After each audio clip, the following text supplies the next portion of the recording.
코로나19 팬데믹으로 생활 패턴이 많이 달라졌습니다. 사람들의 일상이 비대면으로 전환되면서 식품 소비 형태가 변화되고 온라인 구매가 급증했습니다. 통계청에 따르면 농축수산물, 음식료품, 음식 서비스 등 농식품 온라인 쇼핑몰 거래액은 2019년 26조 7천억 원에서 2022년 62조 원으로 3년 사이 2배 이상 증가한 것으로 나타났습니다. 이렇게 온라인을 통한 농축산물 거래가 늘면서 원산지 표시를 위반하는 사례도 함께 증가하며 소비자들의 불안 또한 커져갔는데요. 이에 따라 통신 판매에서의 원산지 표시 관리에 대한 소비자의 요구가 나날이 높아지고 있습니다. 그럼 통신 판매에서의 원산지 표시 제도 어떻게 해야 하는지 자세히 알아보도록 하겠습니다. 먼저 농산물 원산지 표시 제도와 통신 판매의 정의부터 살펴보겠습니다. 원산지 표시 제도란 농산물, 수산물과 그 가공품에 대해서 적정하고 합리적인 원산지 표시를 하도록 하여 소비자의 알 권리를 보장하고 공정한 거래를 유도함으로써 생산자와 소비자의 보호를 위해서 만든 제도입니다. 여기서 원산지란 농산물이나 수산물이 생산, 채취, 포획된 국가, 지역이나 해역을 말합니다. 그렇다면 통신 판매란 무엇일까요? 통신 판매란 전자상거래 등에서의 소비자 보호에 관한 규정에 따른 판매를 말하는데요. 이 법에 따른 통신 판매는 우편 전기통신, 광고물, 광고시설물, 방송, 신문, 잡지 등의 방법으로 판매에 관한 정보를 제공하고 소비자의 청약을 받아 재화를 판매하는 것입니다. 다만 전단지를 이용한 판매와 전화 권유 판매는 제외합니다. 그리고 통신 판매 원산지 표시 대상자는 전자상거래 등에서의 소비자 보호에 관한 법률 제12조에 따라 신고한 통신 판매업자, 같은 법 제20조 제2항에 따른 통신 판매 중개업자가 운영하는 사이버몰을 이용하여 판매하는 자입니다. 현재 통신 판매 농산물 원산지 표시 대상 품목은 총 663개인데요. 국내 농산물은 222개, 수입 농산물과 그 가공품 161개, 농산물 가공품 280개가 원산지 대상 품목입니다. 소비자의 알 권리를 보장하고 공정한 유통 질서 확립으로 생산자와 소비자를 보호하는 원산지 표시 제도. 통신 판매 원산지 표시 방법을 구체적으로 알아보겠습니다. 기본적으로 한글 표시를 원칙으로 한글 옆에 한문 또는 영문 등으로 추가 표시가 가능합니다. 원산지를 표시할 때는 소비자가 혼란을 일으키지 않도록 글자의 위치, 크기 및 색깔을 쉽게 알아볼 수 있어야 합니다.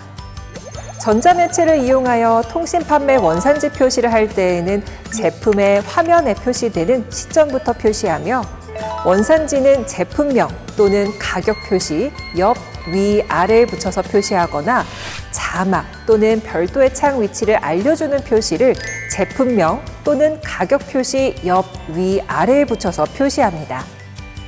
매체의 특성에 따라 자막 또는 별도의 창을 이용한 표시도 가능합니다. 글자색은 제품명, 가격 표시와 같은 색으로 하며 글자 크기는 제품명 또는 최초 등록된 가격 표시와 같거나 크게 표시를 합니다. 그리고 라디오 등과 같이 글자로 표시할 수 없는 경우에는 1회당 원산지를 2번 이상 말로 표시하고 말의 속도 및 소리의 크기는 제품 설명하는 것과 같아야 합니다. 신문, 잡지 등의 인쇄 매체를 이용해 원산지를 표시할 때에는 원산지 표시 위치를 제품명 또는 가격 표시 주위에 표시하거나 제품명 또는 가격 표시 주위에 원산지 표시 위치를 명시하고 그 장소의 표시가 가능합니다. 글자 크기는 제품명, 가격 표시의 2분의 1 이상으로 표시하거나 광고 면적을 기준으로 8에서 20포인트 이상으로 표시해야 합니다.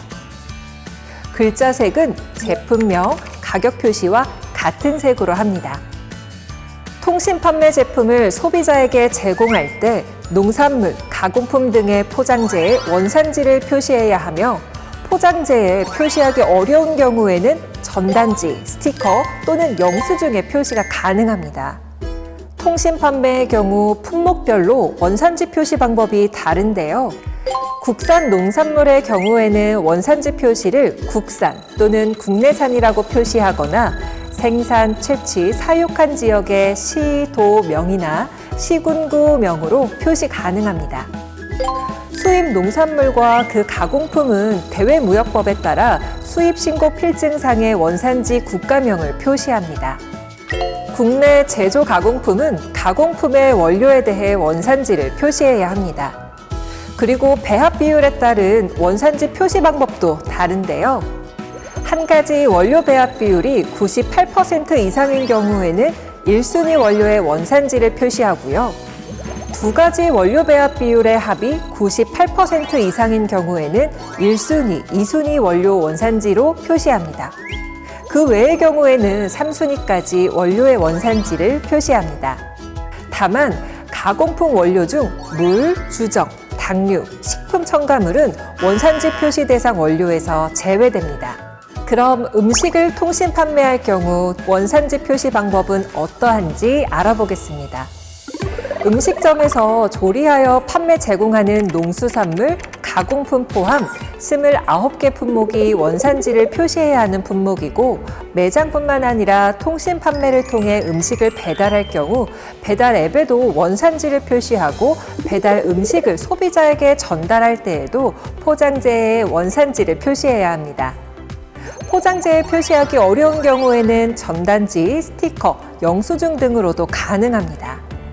원산지 표시 품목은 소, 돼지, 닭, 오리, 양, 염소, 유사냥, 배추김치에 사용된 배추와 고춧가루, 밥, 죽, 누룽지에 사용되는 쌀, 두부류, 콩국수, 콩비지에 사용되는 콩 등 농산물 9개의 품목과 수산물 20개의 품목이 있습니다. 원산지 표시는 원산지가 다른 동일 품목을 혼합한 경우 섞음 비율이 높은 순서대로 원산지를 표시하고 섞음이라는 단어 사용을 권장하고 있습니다.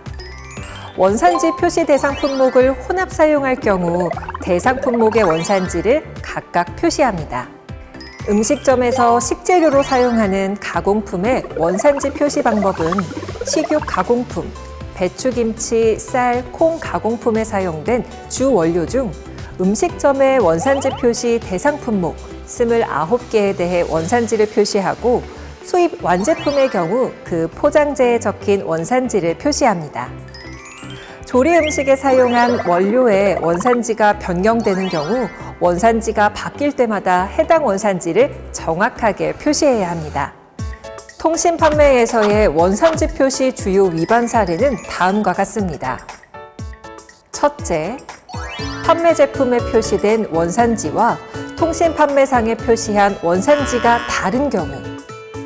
둘째, 상품 페이지 상단에 표시된 원산지 내용과 하단의 상품 상세 설명에 표시된 원산지 내용이 다른 경우. 셋째, 제품명 또는 가격 표시 옆, 위, 아래에 원산지 표시를 하지 않은 경우. 넷째, 원산지 표시 방법에 따른 표시를 하지 않은 경우, 즉 표시 위치, 글자 크기, 글자색 등을 위반하여 표시한 경우입니다. 이처럼 정확한 원산지 표시가 이루어지지 않으면 처벌의 대상이 될 수 있는데요. 먼저 원산지를 거짓으로 표시하게 되면 7년 이하의 징역 또는 1억 이하의 벌금에 처해집니다. 만일 형이 확정되었는데 5년 이내에 거짓 표시로 다시 적발되었을 경우에는 1년 이상 10년 이하의 징역 또는 500만 원 이상 1억 5천만 원 이하의 벌금을 내야 합니다.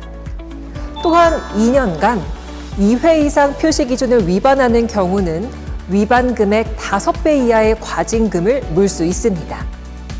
이 밖에 위반 업체는 농림축산식품부, 국립농산물품질관리원 홈페이지 등에 영업소의 명칭과 주소, 위반 내용 등이 공표되고 원산지 위반자 의무 교육도 이수해야 합니다.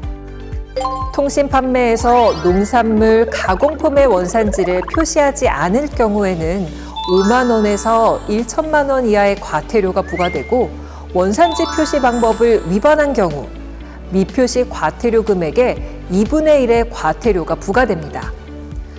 또한 통신 판매에서 배달 음식의 원산지를 표시하지 않을 경우 대상 품목에 따라 30만 원에서 100만 원까지 1천만 원 이하의 과태료가 부과됩니다.